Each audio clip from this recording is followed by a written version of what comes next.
So far, Democratic leaders have been somewhat hesitant to endorse Zohran Mamdani. We actually asked gubernatorial candidate Mikey Sherrill whether she reciprocated Zohran Mamdani's endorsement, and she said that she did not want to comment on the race, even though, obviously the mayor of New York City and the governor of New Jersey would have to work closely together on many things, including the construction of the Gateway Tunnel project, for example. What do you make of Democrats' hesitancy to endorse Zohran Mamdani, and what do you think that says about the Democratic Party more broadly? Yeah, no, I think it's a very good question. Look, it's unspoken, but there is a civil war in the Democratic Party right now, right? And you have an extreme left, radical left, in my opinion, Bernie Sanders, AOC, Zohran Mamdani, the Democratic Socialists of America. They're socialists. Forget democratic socialists. Democratic is just a mask. They are socialists.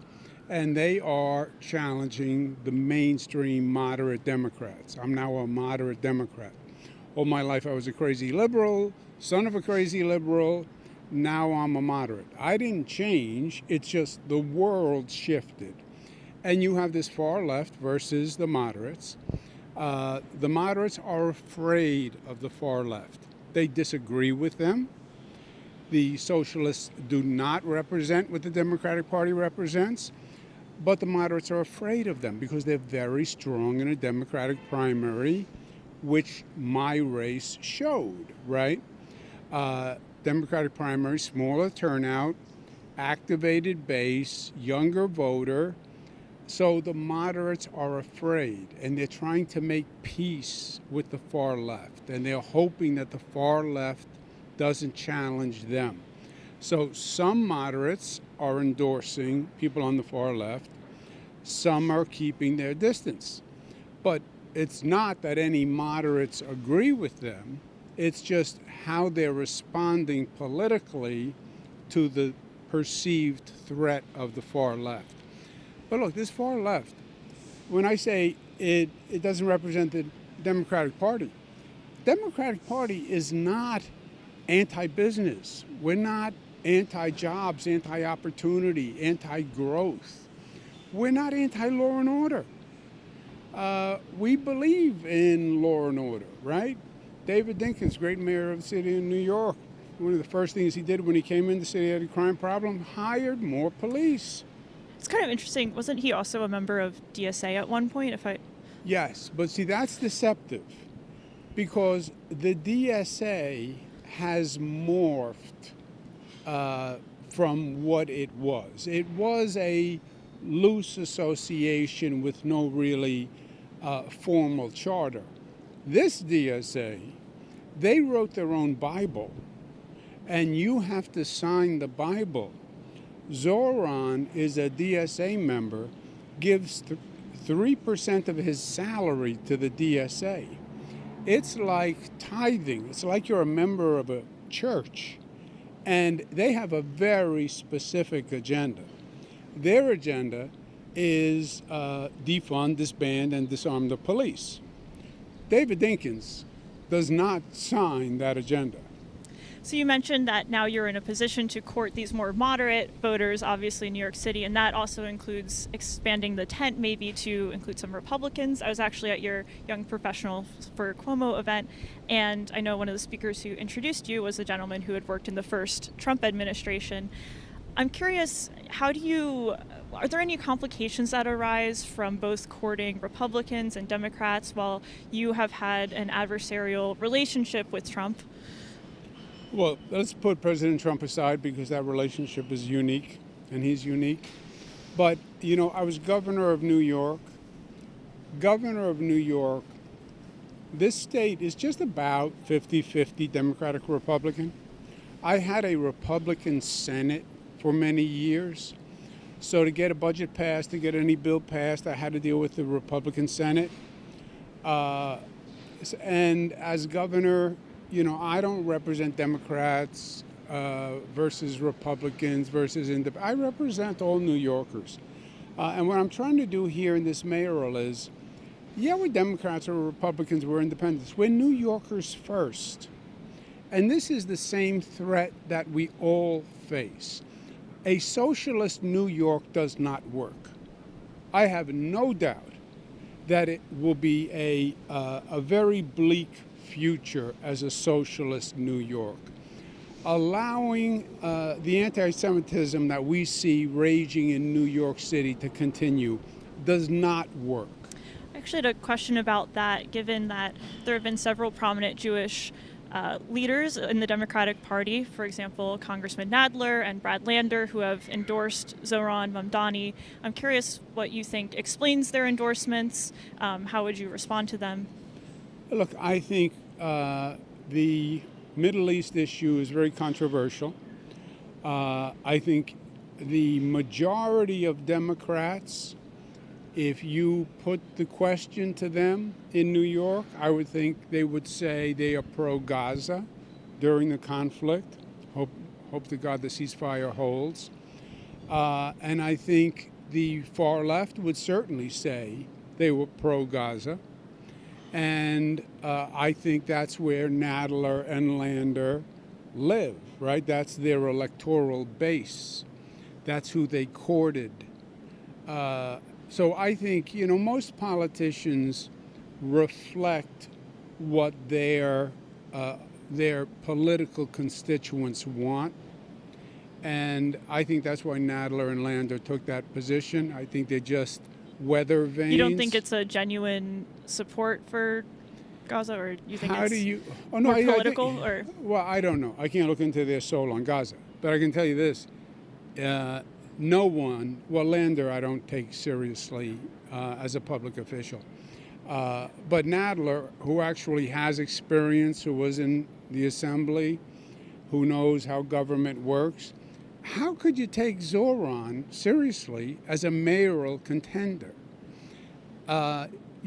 Legislator, yeah, great. You're an assemblyman, you're a senator, you're a congressperson, you legislate. Your business is basically articulating, advocating, writing legislation, arguing for policy change. Great. You're an executive, you have a totally different job with a totally different skill set. You have to manage. You have to manage 300,000 people. You have to respond to crises. You have to negotiate contracts. Zohran has no credential whatsoever. It's like reckless to recommend him for the job. For Jerry Nadler to say, I think Zohran is qualified to be mayor, it's laughable. So you mentioned, obviously, the Israel-Gaza discussion has taken up a big, it's been a focal point of this election.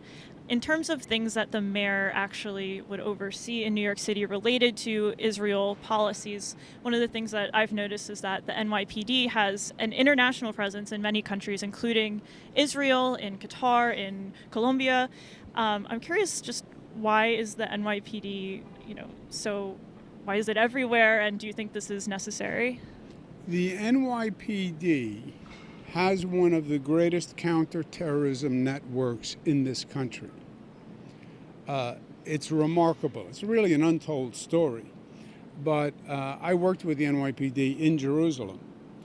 They are internationally gathering intelligence as part of their counterterrorism effort, which is crucial.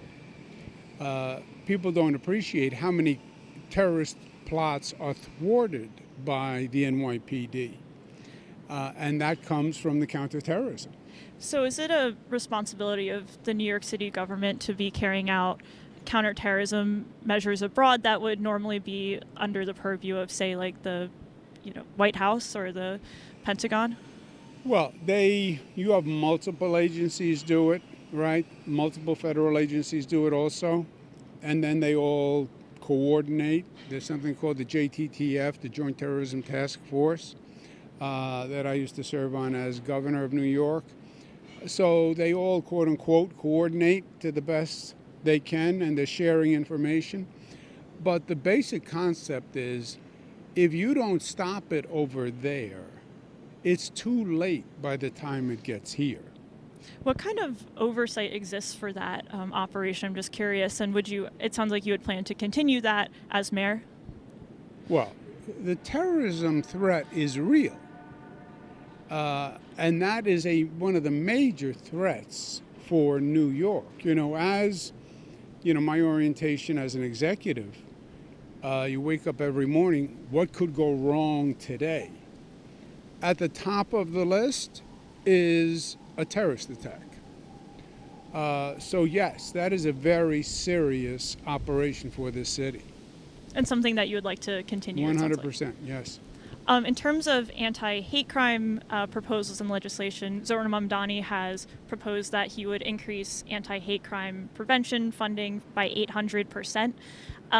I'm curious, sometimes when these hate crime programs are rolled out, they often fund several NGOs that work to combat hate. This is a very vague term. Do you foresee any issues with infringing upon free speech in the name of combating hate? Yes. First of all, I passed the most aggressive hate crimes law in the country. Forget funding of hate crime prevention groups. That's a different conversation, different undertaking. First, the law is the law, right? And hate crimes are illegal. So enforce the law that we have, which we have not done.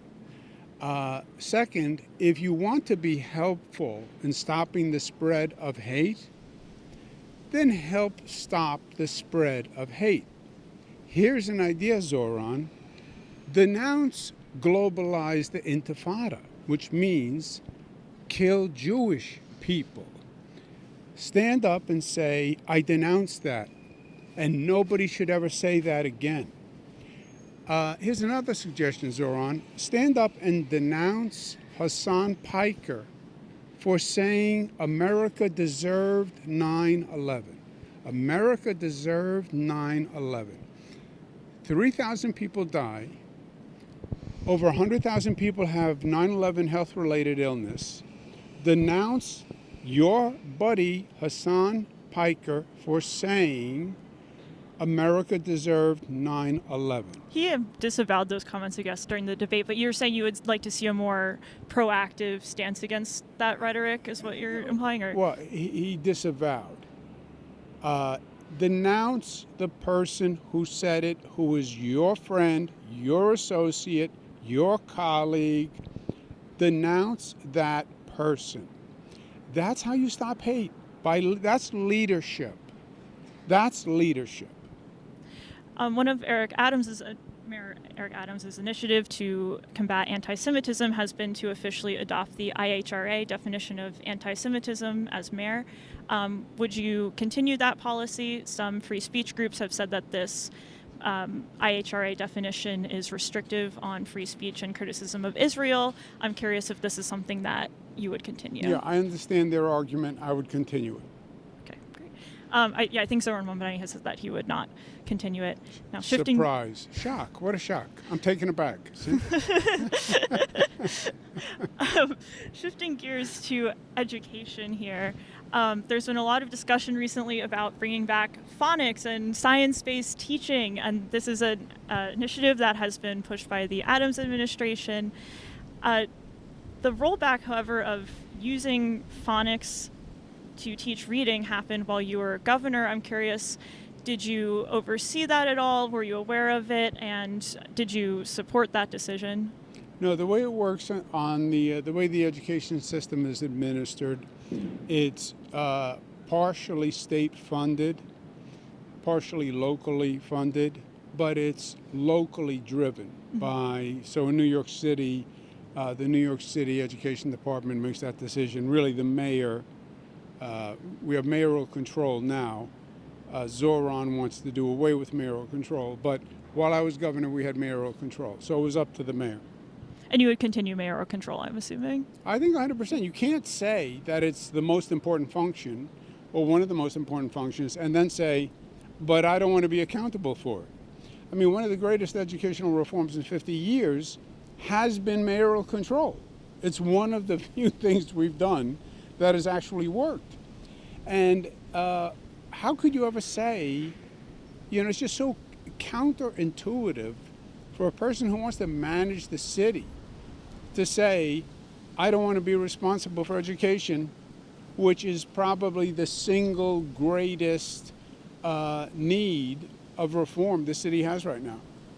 I guess the argument against mayoral control would be Zohran says that he wants to give communities and parents more control over how the schools are run. What are your hesitations with Yeah, transitioning to that? we did that. We did that. It wasn't local school boards. It wasn't the people and the parents that actually ran the school system. It was the local politicians and the local union leaders.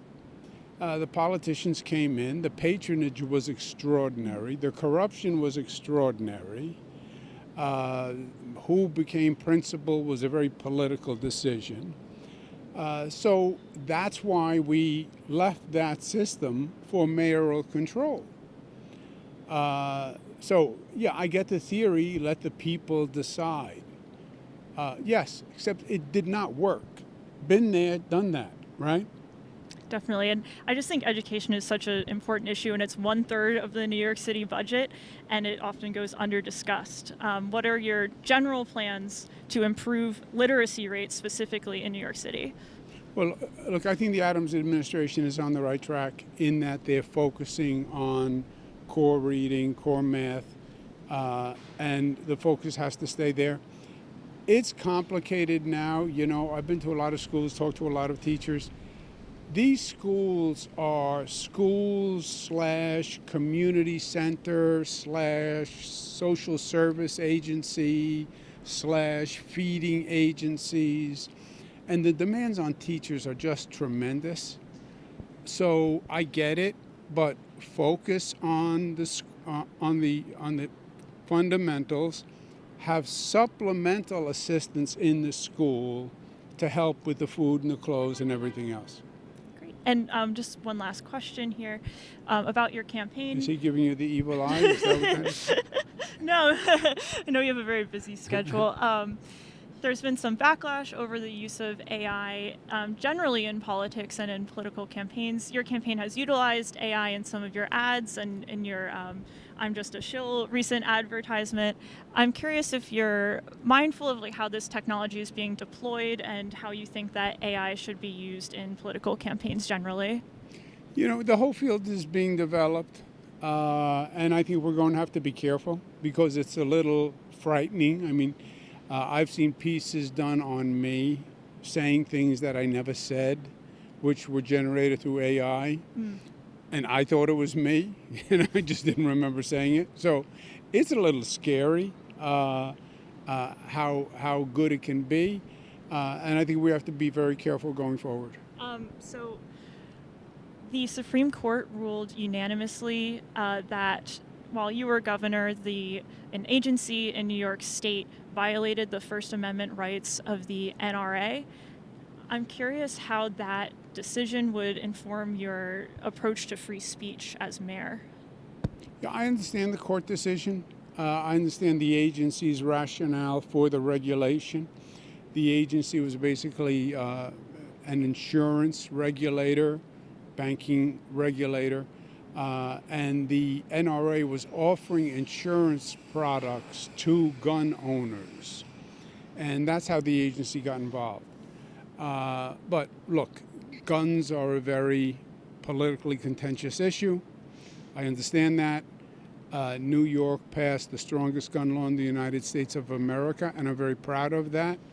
I fought for gun laws when I was in Washington as HUD secretary, and it was vicious and it was partisan, and gun owners are very strong, and the NRA is very strong, and I think the Supreme Court knows how strong the NRA is. Let's just say that. Are you implying that the Supreme Court was maybe pressured into ruling a certain way by the NRA to win political favor? I mean, it was a unanimous decision. Yeah, no, I just think they are aware of how strong gun owners and the NRA in this country are. And I'll leave it at that.